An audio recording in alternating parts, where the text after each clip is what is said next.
आज Doubtnut app download करें। Doubtnut पर अपने सभी गणित, रसायन विज्ञान, भौतिक विज्ञान और जीव विज्ञान के डाउट्स का करो सफाया। बस प्रश्न की फोटो खींचो, एक ही प्रश्न को क्रॉप करो और तुरंत वीडियो सोल्यूशन पाओ। अभी डाउनलोड करें। नमस्कार दोस्तों, हमारा प्रश्न है कि दोस्तों यहाँ पर हमें प्रश्न में पूछा गया है कि अर्थो और पैरा हाइड्रोजन। दोस्तों हमें यहाँ पर अर्थो और पैरा हाइड्रोजन के बारे में पूछा गया है और बोला गया है कि अर्थो तथा पैरा हाइड्रोजन किस बात का अंतर होता है। तो दोस्तों हमें बताना है कि इनके बीच में अंतर क्या होता है। ठीक है, हमें यहाँ पर 4 विकल्प दिए गए हैं। तो सबसे पहले दोस्तों हम जानते हैं कि हमारी अर्थो और पैरा हाइड्रोजन क्या होता है। ठीक है, तो दोस्तों हम जानते हैं कि जो हमारी अर्थो स्थिति में जो हमारे हाइड्रोजन के नाभिक होते हैं, ये इसका जो नाभिक होता है वो क्या होता है, क्लॉकवाइज डायरेक्शन में होता है। ठीक है, तो इसमें जो हमारे नाभिक में जो हमारे हाइड्रोजन हैं, ठीक है, ये जो हमारा हाइड्रोजन है इसके नाभिक किस डायरेक्शन में घूमते हैं, क्लॉकवाइज।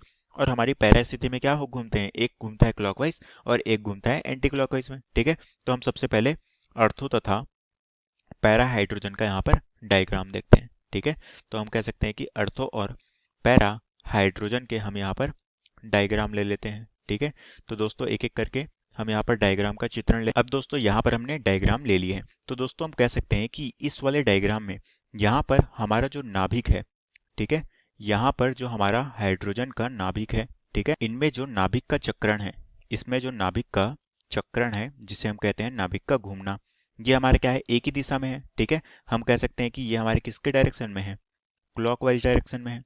ठीक है, तो क्लॉकवाइज डायरेक्शन घड़ी की दिशा में होने के कारण ये हमारे क्या है, इन दोनों में जो हमारा चक्रण है वो क्या है, समान है। तो ये हमारी किसकी हो जाएगी, ये होगी हमारी अर्थो। ठीक है, तो हम कह सकते हैं कि ये जो हमारी डायग्राम है ये होगी हमारी अर्थो हाइड्रोजन की डायग्राम हो जाएगी। ठीक है, हम कह सकते हैं कि ये हो गई हमारी अर्थो हाइड्रोजन की डायग्राम। उसी तरह से दोस्तों मैं अगर इसकी बात करूं, ठीक है, ये वाले डायग्राम की, ठीक है, तो इस वाले डायग्राम में हम देख पा रहे हैं कि एक जो हमारा नाभिक है इसका चक्रण क्लॉकवाइज है और एक का है एंटी क्लॉकवाइज। ठीक है, तो हम कह सकते हैं कि यहाँ पर जो हमारा नाभिक का चक्रण है, ठीक है, वो हमारा क्या है, विपरीत डायरेक्शन में, एक है क्लॉकवाइज और एक है एंटी क्लॉकवाइज।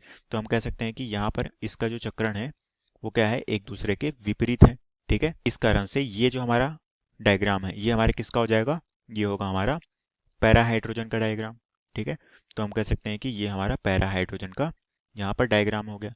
अब दोस्तों हम देख पा रहे हैं कि यहाँ पर इनके बीच में जो अंतर है वो किस तरह का अंतर है, वो है नाभिक के चक्रण का। ठीक है, क्योंकि हमारे जो नाभिक में क्या क्या उपस्थित होते हैं, हम जानते हैं दोस्तों हमारे जो परमाणु के नाभिक में हमारे प्रोटॉन होते हैं और साथ में न्यूट्रॉन होते हैं। ठीक है, तो हम कह सकते हैं कि प्रोटॉन और न्यूट्रॉन ये दोनों हमारे नाभिक में उपस्थित होते हैं और इस कारण से हमारे जो प्रोटॉन और न्यूट्रॉन है इन दोनों का चक्रण यहाँ पर होता है। और यहाँ पर जो हमारा नाभिक का चक्रण है इन दोनों में अलग है और यही इनके बीच में क्या है, अंतर है, जो कि हमारे अर्थो हाइड्रोजन और पैरा हाइड्रोजन को दर्शाता है। ठीक है, तो अब दोस्तों हम अपने विकल्प को देखते हैं। सबसे पहला विकल्प है वो है परमाणु क्रमांक। तो ये ऑप्शन दोस्तों गलत होगा, क्योंकि परमाणु क्रमांक से हमें क्या पता चलती है, इलेक्ट्रॉन की संख्या। ठीक है, और साथ में प्रोटॉन की संख्या पता चलती है। द्रव्यमान संख्या क्या होती है, ये दोस्तों हमारी द्रव्यमान संख्या जो है वो नाभिक में उपस्थित जो हमारे कण है इनका योग होता है। तो ये ऑप्शन भी गलत होगा। उसी तरह से यहाँ पर दिया गया है इलेक्ट्रॉन का चक्रण। तो दोस्तों हमने देखा कि ई जो हमारे अर्थो और पैरा है उसमें हमारे पूरे नाभिक का चक्रण होता है। इस कारण से इलेक्ट्रॉन केवल क्या हो गए, ये हमारे ऋण आवेशित कण हो गए। साथ में हमारे यहाँ पर क्या होते हैं, प्रोटॉन और न्यूट्रॉन, इनका भी चक्रण होता है जो कि हमारे नाभिक के मूलभूत कण होते हैं। तो ये ऑप्शन गलत होगा। उसी तरह से यहाँ पर ऑप्शन डी दिया गया है जो कि है नाभिक चक्रण। और हम दोस्तों देख पा रहे हैं कि इनपे जो अंतर है वो क्या है, नाभिक का ही चक्रण अलग अलग है। एक में जो हमारा नाभिक चक्रण है वो क्लॉकवाइज है और एक में क्या है, दोनों विपरीत डायरेक्शन में है। तो इसलिए ये हो गए हमारे, इनके बीच में नाभिक चक्रण अलग अलग होता है, इसलिए हम इसकी पहचान कर पाते हैं कि कौन सा हमारा अर्थो है और कौन सा हमारा पैरा है। तो ये ऑप्शन हमारा बिल्कुल यहाँ पर सही होगा। तो हम कह सकते हैं कि ऑप्शन डी यहाँ पर बिल्कुल हमारा सही उत्तर हो जाएगा। तो आशा करता हूँ दोस्तों आपको ये प्रश्न समझ आया होगा। धन्यवाद। कक्षा 6 से 12वीं से लेकर नीट, IIT, JEE वो एडवांस के लेवल तक 1 करोड़ से ज्यादा छात्रों का भरोसा। आज ही डाउनलोड करें डाउटनेट ऐप या व्हाट्सएप करें अपने सारे डाउट्स 8400 400 400 पर।